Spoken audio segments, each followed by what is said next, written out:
This is Jack Fishman behind the camera speaking with Christopher Seaman, who's been the artistic advisor of the San Antonio Symphony for the last 2 years. Christopher, I know you also do a great deal of teaching conducting. Now, there are some myths that conducting is entirely inspiration and talent, and yet conductors spend decades studying it. How do you teach conducting? That's an excellent question. As with all teaching, but this particularly applies to conducting, you cannot give people what God has not given them. You cannot give them talent. You cannot give them genius. But you can bring out stuff that they did not know that they had. And I avoided teaching conducting for years, but about 5 or 6 years ago they asked me to go and do some every year in Australia in the summer. Well, in the San Antonio summer, it's the Australian winter, but it's not that cold. And so I started doing these master classes for young conductors, which use the Australian Professional Orchestra. So it's like, imagine 6 young conductors having a 5-day course. The last 2 days are 2 double rehearsal days, morning and afternoon each day, with an orchestra like the San Antonio Symphony. And they do not pay for it. The Australian government do it because they understand its importance. Well, I was so impressed by that that I agreed to go and participate in that each year. Now, you can teach people the basic things about gestures. The great thing to teach them is the upbeat. Most conductors don't have a good upbeat. The upbeat is the equivalent of saying and. And the upbeat should start from somewhere and go down to where it started from. So if you just do that, no one's going to play. But if you go and your upbeat gesture has a little energy to it, a little impulse at the beginning, like drawing a walking stick, like that, you will get a good together effect from the orchestra.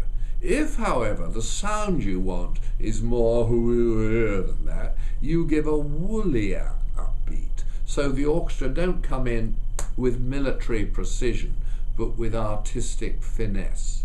And so you can teach young conductors how to look like what they want the music to sound like. Anyone can learn that, and a lot of conductors cannot do it. A lot of conductors who get gigs cannot do it, or have never been made to do it. You can also teach them to match the character of their gestures with the kind of playing they want. For example, on the strings, a passage like this, where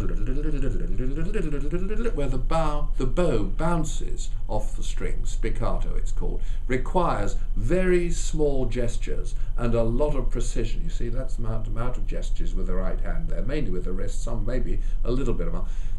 If the conductor makes big gestures in a spot like that where the orchestra are making small gestures, it rocks the boat. Now, many conductors don't know that, but it makes a huge difference if they do know that. So you match the gesture to what's required. If you want the strings to sing out with a lot of bow, you broaden your beat. And I used to be a viola player, not a very good one, but I'm glad I was. And I tell all student conductors, for goodness sake, learn a stringed instrument well enough to do some orchestral playing.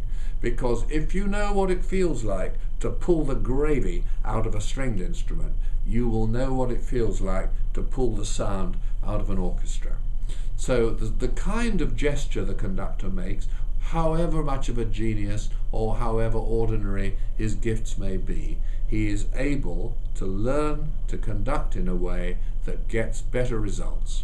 Now, you can't teach people artistry, but most people know artistry when they see it or hear it. It's very interesting that. Most people would hear a great violinist like Heifetz play a phrase and say, that's how it goes. But a lot of us cannot make the connection between that's how it goes and that's how I'm going to do it. And in some cases, it's a connection that's not possible. But with young conductors, occasionally you can get them to make that connection, and you may feel that it's faking artistry rather than having artistry, but better than nothing is what I would say on that one.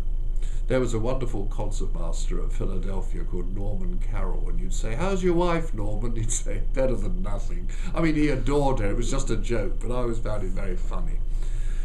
You can help young conductors rehearse. You can help them listen for specific things and use the rehearsal time sensibly. When you do a new piece for an orchestra, always play it through from beginning to end. Always. If it's familiar, play a good bit of it through, because the orchestra need to get used to the conductor. The orchestra don't just read the music, they read the conductor, and every conductor has to be read differently, and that is the art of orchestral playing. And by the way, people say to me, "Why do they never look at you?" And I say, well, they may not look, but they see. Because the art of orchestral playing is peripheral vision, to look at the bottom line of a part and see what the conductor's doing. I could prove that this orchestra looks on a Friday and Saturday night by doing a big beat in the wrong place. It'll fall apart. I won't do it, but it would be proof. Andrei Previn said a wonderful thing: the amateur looks without seeing, the professional sees without looking. And that is the art of orchestral playing. Young conductors, you can occasionally make them aware that they have more fire than they realize. A lot of people are brought up to believe that it is not okay to have emotions. It is not okay to get a little bit angry and temperamental now and again.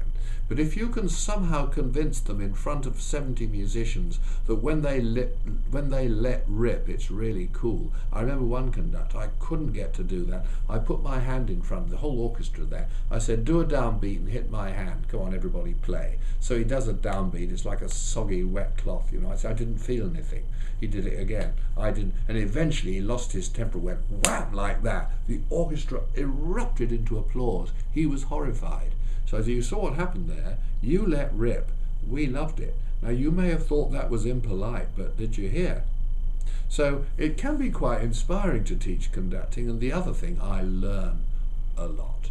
Because next time I get up after teaching, I feel myself like a little parrot on my shoulder saying, too much left hand. That's wonderful. Thank you so much.